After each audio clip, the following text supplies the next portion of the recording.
three things. First thing is how you calculate the density of gases. We talked a little bit about what density of gas means, how you calculate it, and how you determine the molar mass of an unknown gas. And then we'll talk about gas mixtures, which also can be viewed as an application of the gas law.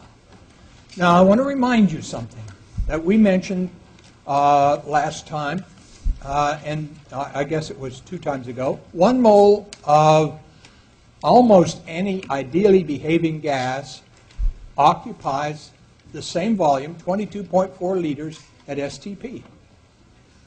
So the density of a gas is the mass of the gas divided by the volume, usually the mass in grams, volume in liters. So that suggests that the density of a gas is primarily determined by the molar mass, because that tells you how many grams there would be in 1 mole. If we look at 1 mole quantities and we know that the volume or the density is the volume is about the same for them at a given temperature and pressure, then the density will vary as m, the number of grams. Okay, so to calculate the density, you can do it one of 2 ways. You can either think it through by remembering, if this is at STP at least, that 1 mole of gas occupies that 22.4 liters, figure out how many grams is in 1 mole, take that many grams, divide by 22.4 liters, and at STP you have the density. Or, if you're not working at STP, I'm going to give you an equation to use. The equation is based on the idea that the number of moles, N in PV equals nRT, can be equated to the mass in grams divided by the molar mass in grams per mole. So grams over grams per mole gives moles. So N, number of moles, is equal to the mass in grams divided by the molar mass in grams per mole. Later on, we'll figure out a way to calculate this, but first we're going to do density where we know what the gas is. Okay? So PV, instead of being nRT, can be expressed lowercase m divided by italic capital M here, the molar mass, mass divided by the molar mass times RT. And we can then rearrange this equation to get m over v, the density equivalent. Okay? So we arrange it. M over v, which is equal to the density, grams per liter, is equal to the molar mass in grams per mole times the pressure in atmosphere divided by RT, where R is in liter atmospheres per mole Kelvin and T is kelvins. Now you should be able to show, I haven't taken time to do it here, but you should be able to show that the units as they are calculated using this equation will be grams per liter. And you want to be sure, if you do density calculations, that that's how it comes out, by using units as you go along. Okay, so confirm the units of D will be grams per liter. Next point is the behavior of D. The density, as you can see from this, is proportional to the molar mass. The density of a gas is proportional to the number of grams per mole. Okay? And the density will go up if other things are equal as the molar mass goes up. Also, the density is proportional to the pressure. The density will go up as the pressure goes up. And lastly, the density is inversely proportional to 1 over the Kelvin temperature. Temperature's on the bottom here. So density is proportional to, at a given set of conditions, 1 over the absolute temperature. So that gives us some intuitive feeling for how density should behave if the conditions that are exerted on the gas change. Okay? So let's do a calculation and see how this all works. Use the ideal gas law to calculate gas density and molar mass of CO2. calculate the density of CO2 and the number of molecules per liter, first at STP, 0 degrees Celsius in 1 atmosphere, and then at 20 degrees Celsius in 1 atmosphere. We'll change the temperature here.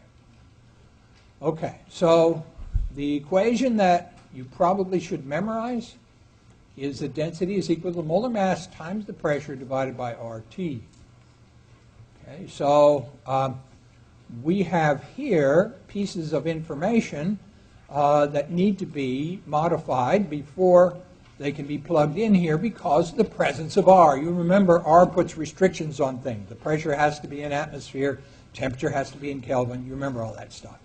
So for situation A, 0 degrees Celsius in 1 atmosphere, we'll have to change 0 degrees to kelvins. We did all this before. That's 273 kelvins. It's going to go into the equation here. So the pressure is 1 atmosphere. That's in good shape. We don't have to do anything to that. And the molar mass of CO2 is mass of carbon plus 2 times the atomic mass of oxygen. It's a little over 44 grams per mole. So we can put this in. D is equal to the molar mass times the pressure divided by RT. Molar mass is 44 grams per mole times 1 atmosphere here, STP, 1 atmosphere, divided by R, 0.0821 liter atmospheres per mole Kelvin, divided by 273 kelvins. And notice moles are going to cancel with moles. Atmospheres are going to cancel with atmospheres. Kelvins are going to cancel with kelvins. Our answer will be in grams per liter. And the number, once you plug in all the values here, is 1.96 grams of CO2 per liter at STP. Does anyone have a question about the process? All right. You should be able to get the same thing by, since it's an STP, taking the mass of 1 mole of CO2 and divided by 22.4 liters, grams per liter. Why don't you check that when you're looking at this and see whether it's true or not? Okay, now the second thing we have to do is to calculate the number of molecules per liter.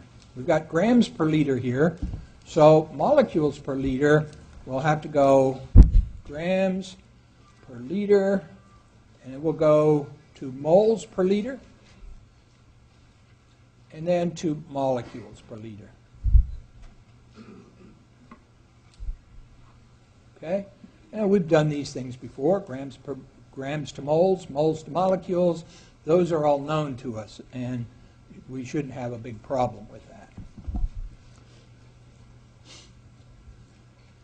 So, converting from mass per liter to molecules per liter, 1.96 grams of CO2 per liter times 1 mole of CO2 per 44 grams gets us to the intermediate position, if you will, moles. And then we multiply by Avogadro's number of molecules of CO2 per 1 mole of CO2, and then we solve with our trusty calculators 2.68 times 10 to the 22nd molecules of CO2 per liter. Questions on that step? By all means, use units. Okay, part B then, density and molecules of CO2 per liter at 20 degrees Celsius and 1 atmosphere. Now you could go right back through this process that you just saw and change the temperature in the initial step from 0 degrees Celsius to 20 degrees Celsius, convert to kelvins, and do all that. And get the right answer, I'm sure. But notice, since density is proportional to 1 over T, and the only thing we're changing is T, then D2 over D1 is equal to T1 over T2. And we can avoid a whole lot of trouble by using this expression. We still have to have the temperature in kelvins. So the density under conditions 2 here is equal to the density, condition 1, times T1 over T2. You solve this for D2. So that's 1.96 grams per liter times T1 is 273, T2 is 293, and that gives us 1.83 grams of CO2 per liter. Does that make sense? Well, the temperature went up and everything else remained the same. Okay, so that means the density should go down, right? And it did. It went from 1.96 down to 1.83 grams per liter. So we probably did that one right. With the molecules, the same process that we did up there, converting 1.83 leads us to 2.5 times 10 to the 22nd molecules of CO2 per liter. And this makes sense too. A lower density means fewer molecules in a given volume. Now what I'm going to describe to you is the Dumas method, invented by a famous French chemist. Now, I probably shouldn't mention it. Dr. Bott has quite a different pronunciation of that name, but I'm not going to mention it. Okay? To me, it's the Dumas method, and it's the application of the ideal gas law to calculate the molar mass of a gas or a volatile liquid. And it'll work for either one of these. Sometimes it's given a different name. Vapor density method is what you usually see. But I'm just going to call it the Dumas method. Let's go back to our density equation one step before we got D is equal to. And it was the mass over the molar mass is equal to the pressure times the volume over RT. So I'm just going to rearrange this one and isolate the molar mass. And the molar mass will be the mass times RT over PV. M over V is the density, so I could write the equivalent expression here, dRT over P. Okay? And that's why it's called the vapor density method, because if you know the density, you can plug it into this equation. Density times the universal gas constant times the Kelvin temperature divided by the pressure in atmospheres will give you the molar mass. But most of the time, we won't have that information necessarily. It's not necessarily measured in the Dumas approach. But we will have the mass of the gas times R, and the mass, the temperature, the pressure, and the volume. The apparatus looks like this. You have a flask. I think you're going to get to do one of these in the laboratory if you haven't done it already. You have a flask, and you measure the volume of the flask, and that'll be the volume of the gas. And you put a sample in there, and you raise the temperature above the boiling point of that liquid. And so the liquid will vaporize, and the excess gas or vapor will pass out of a capillary tube here until everything stabilizes. And then you have the temperature of the gas, you have the volume of the gas, and of course this little capillary tube is open, so you have the pressure too. So all you have to do is measure the mass of this apparatus, the bulb, first, when it's dry and nothing's going on yet, and then put some kind of a cap over the top of it when you're done with the vaporization part of the thing. Dry it off carefully, measure the mass again, and the second mass will include the mass of the gas. The first is just the mass of the container. Now, careful measurements would suggest you ought to make a correction for the fact that there's air in there to begin with. Okay? Not a vacuum. There is air. So you can make a correction for that. But I think we could figure out how to do that without too much trouble. So here's the problem. A liquid is thought to be cyclohexane. Cyclohexane has a formula, C6H12. Nice, smelly, organic liquid. It's sort of pleasant. The Dumas method was applied, and it gave a following set of data. The volume of the flask was 213 milliliters, and incidentally, this is determined by filling the flask up with water and remembering the density of water is 1 gram per milliliter, and using that information to calculate the volume. The temperature was that of boiling water, so that's 100 degrees Celsius. The pressure was determined by using the barometer on the wall as 754 torr on that particular day. The mass of the flask plus the gas was this value, and the mass of the flask by itself was this value, and the difference between these two would be the mass of the gas, okay? M that we use right here. So what's that? 2, 11, 8, 0.583 grams of gas. Okay? So we get that by difference. And as we look at this, we're going to do a calculation with R. So the volume in milliliters is going to have to be taken to liters, and the pressure in torr is going to have to be taken to atmospheres. And also, the temperature in Celsius is going to have to go to kelvins. Then, once we have all that information, we plug, we chug, we get the answer. Questions about what we're going to do? All right, good. So, with this data, is the molar mass consistent with the liquid being cyclohexane? I've saved you some trouble here. The molar mass of cyclohexane, C6H12, ought to be about 84.2 grams per mole. So, we're going to solve for the molar mass. It's going to be the mass times R times T in kelvins divided by 0.992 atmosphere for the pressure and 0.213 liters. I've done the conversions before. I'm sure you know how to do that. So as we look at this, atmospheres are going to cancel atmospheres, kelvins are going to cancel kelvins, liters are going to cancel liters, and our answer should be in grams per mole. That's good because that's what molar mass should come with as far as units go. So 84.4, which is pretty close to what we expected there, and would suggest that the cyclohexane is probably the liquid.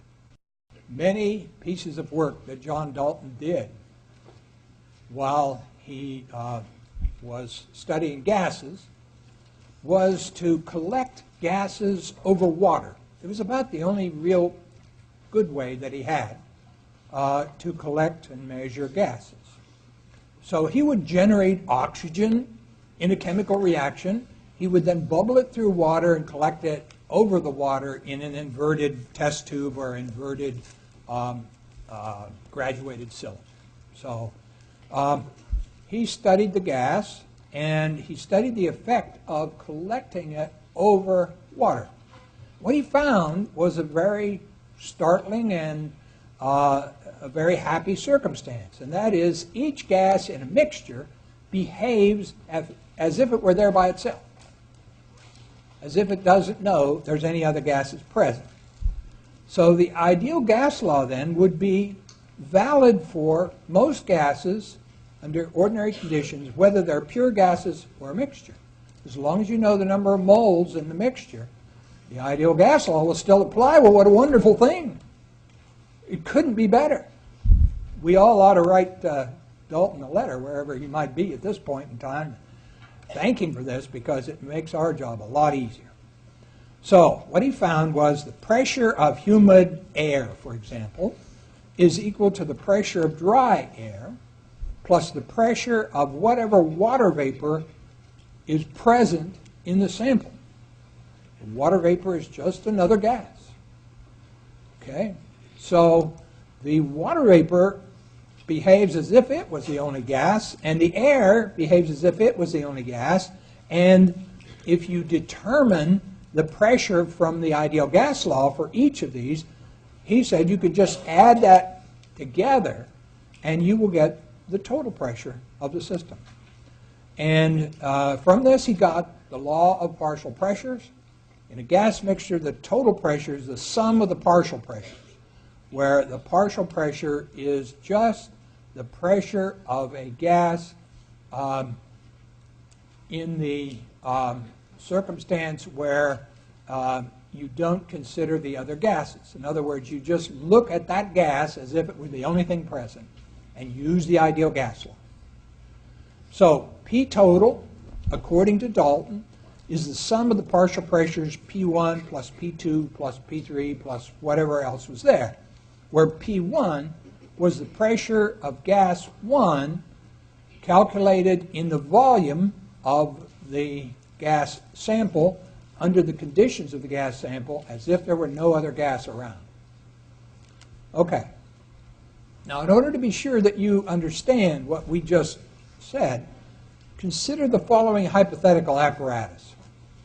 It is made up of two glass tanks. One of them is actually a piston cylinder apparatus, and when the cylinder is way up at the top, the gas present in this particular sample is in a volume equal to the volume in this other tank, glass tank over here. The two things have equal volumes. And when the gas A, the green gas here, is introduced into the piston cylinder apparatus, the number of moles introduced was 0.3 of a mole. So each one of the little green atoms here of the gas represents actually a tenth of a mole of gas. So a tenth of a mole times 3 would be 3/10 of a mole, and the pressure measured at that point is half an atmosphere, as you can see right here.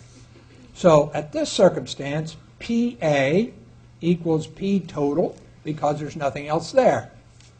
Okay, so P total is 0.5 of an atmosphere. Over here on this side, in the same volume, there are 6/10 of a mole of blue gas, gas B, blue gas here, 6/10 of a mole, and under those circumstances, the pressure in this apparatus is 1 atmosphere. So 6/10 of a mole exerts 1 atmosphere.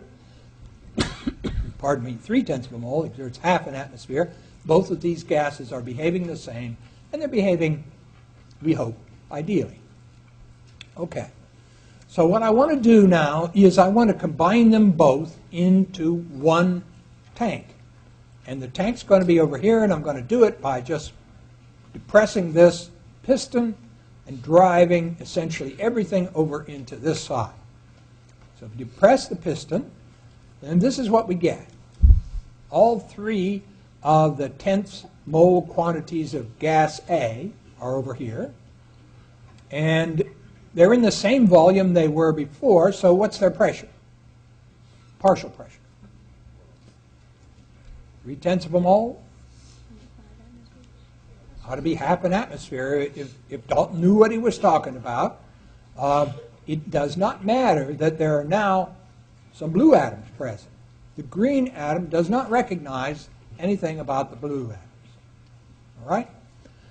So, what about the blue? What pressure do the blue atoms exert?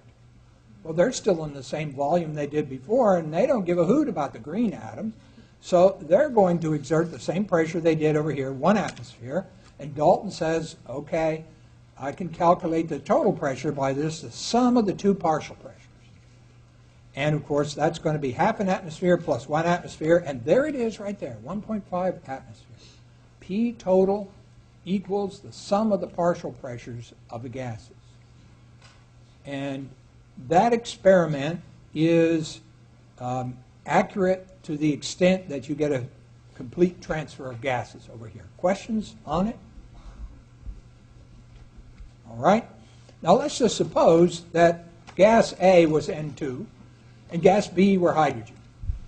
And if we wanted to use our ideal gas law, we could write an expression for the pressure of nitrogen and then one for the pressure of hydrogen. The pressure of nitrogen would be the number of moles of nitrogen times R times T divided by V. Okay?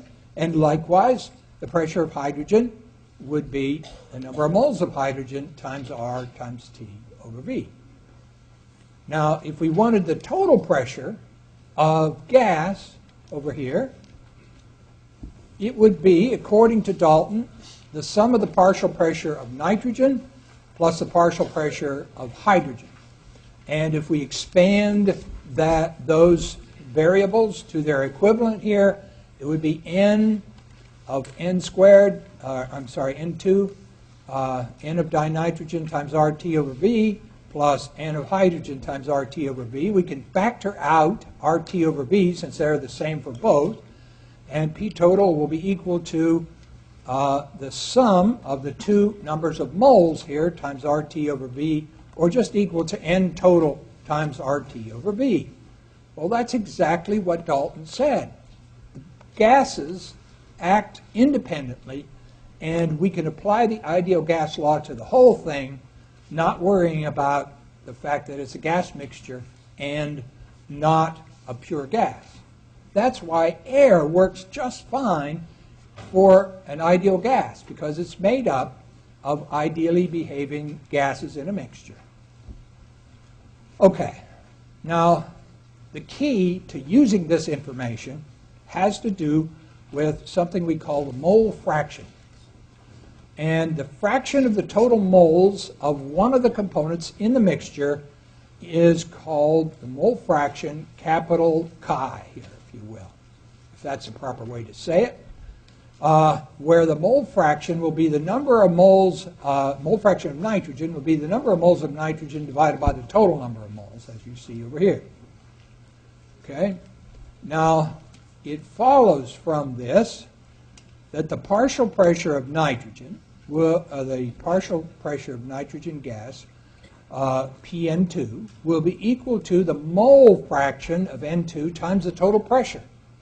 In other words, the breakdown of the component pressures, the partial pressures of the components, is done in terms of mole fraction. And if we know the total pressure and we know the number of moles of each kind of gas there, so we can calculate the value of the partial of the mole fraction, then we can calculate the partial pressure. And that's the most useful thing to come out of this. Likewise, the partial pressure of hydrogen would be the mole fraction of hydrogen times P total. And you could check this because the sum of these two pressures will be P total. The sum of the two mole fractions will be 1. So P total is equal to 1 times P total. That looks valid. Okay? If you collect a gas, if you generate a gas by, let's say, heating some solid over here, and the gas bubbles through water, and it's collected in this inverted tube, the pressure inside the tube is made up of the pressure of that gas plus what we call the vapor pressure of the liquid water. Some of the water evaporates, and during the process, water evaporates until it reaches a partial pressure called the vapor pressure of water. That is listed in Table 5.3 for your use, the vapor pressure of water at various temperatures. So if we have an open beaker here, the pressure of the atmosphere is pushing down on the surface of the beaker, and the relationship of the pressures here is complicated unless we move this tube down so the water inside the tube is at the same level as the water outside of the tube. Once that is the case, then there's no barometer effect there. There's no effect due to the difference in water height. So if we bring it down to where the levels are equal, then we can say that the pressure of the atmosphere is equal to the total pressure in the system, which is the pressure of the gas plus the pressure of the water vapor. So the length of this arrow equals the sum of these two arrows. Okay? Now, if our job is to figure out the pressure of the gas, we need two pieces of information. we need the atmospheric pressure, P atmosphere here, and we need the vapor pressure of the water vapor. So P gas will be equal to P total minus the vapor pressure of the water, and that's equal to P atmosphere minus P H2O. Is that right? Yes. Because P total is equal to P of the atmosphere. So what we would do, if we wanted the pressure of the gas, we would have to know the barometric pressure, and we'd have to go to table 5.3 and look up the pressure of water vapor at that particular temperature. It varies with temperature. So let's do a problem in which we use this principle. Does anybody have a question about it before we go on? All right, let's do a problem, and hopefully it'll become more clear to you. When I was a lot younger than I am now, I lived in a region of southeastern Ohio where they had lots of underground mines. And friends of our family were miners. And so I would see these folks when they came by to visit my dad or my uncles or whoever. And I would notice, being a kid, that they had a neat thing on their hat. They had a little brass thing, and that thing smelled very unpleasant. And it turns out it was an acetylene generator. Before, they had batteries that would last as long as today, and electrical circumstances that were favorable to this. They used chemistry to have light down in the mine. And the chemistry was the reaction of calcium carbide plus water, liquid water, that produces the organic compound acetylene, C2H2, and some calcium hydroxide. Acetylene came out through a little hole, and there was a reflector, and they would have a little flame there. And of course, being a kid, I was fascinated by that. Now I know that they were taking their life in their hands, taking an open flame down into a mine where there might be methane gas or something else that might be explosive. And a lot of miners, in fact, perished because of that. And so they don't do this anymore, at least not in the U.S. that I'm aware of. But we can use it as an illustration of the collecting of gas over water, because it involves the reaction of calcium carbide with liquid water, and this is a balanced chemical equation for it.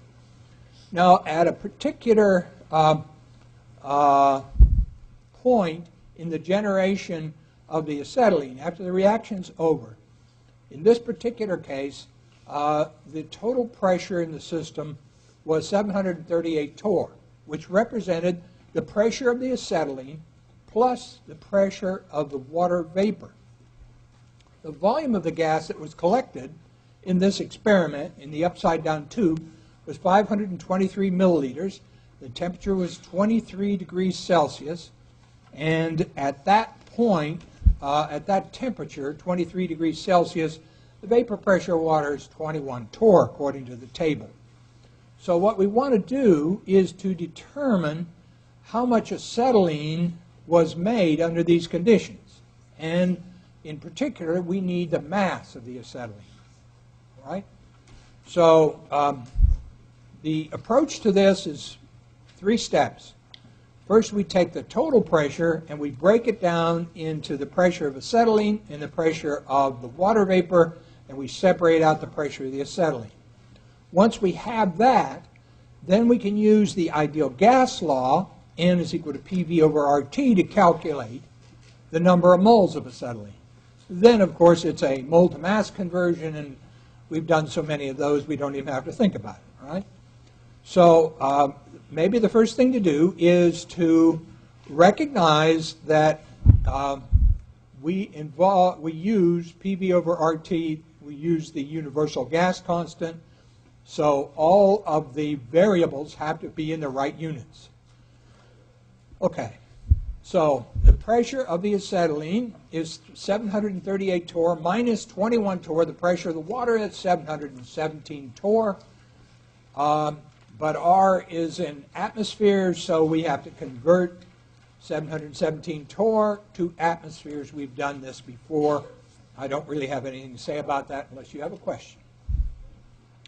The volume of the acetylene gas, the volume, keep in mind that when the acetylene gas and the water vapor are both there, they both occupy the same volume, right? It's not like acetylene has one volume and water has the other. It's a gas mixture. Both gases expand to fill the full volume, and that's 523 milliliters. Converted to liters, of course, it's 0.523. Finally, the Kelvin temperature is 23 plus 273 is 296. So we have everything we need now. The number of moles of acetylene gas is PV over RT, and P is 0.943 atmospheres. V is 0.523 liters. R is 0.0821 liter atmospheres per mole Kelvin. And T is 296 kelvins. And therefore, N works out to be 2.03 times 10 to the negative 2 moles.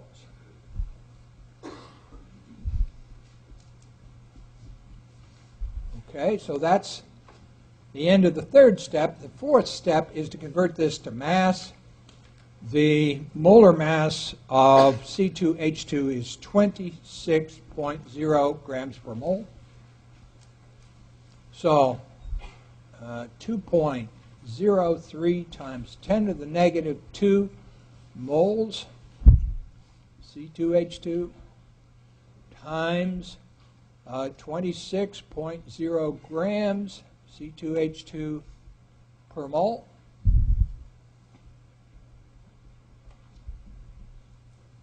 And the moles will cancel. Answer will be in grams. I got to three significant figures, 0.529 grams of C2H2. So the only thing different here is that we have to do the correction for the pressure of the acetylene before we do the calculation of the number of moles.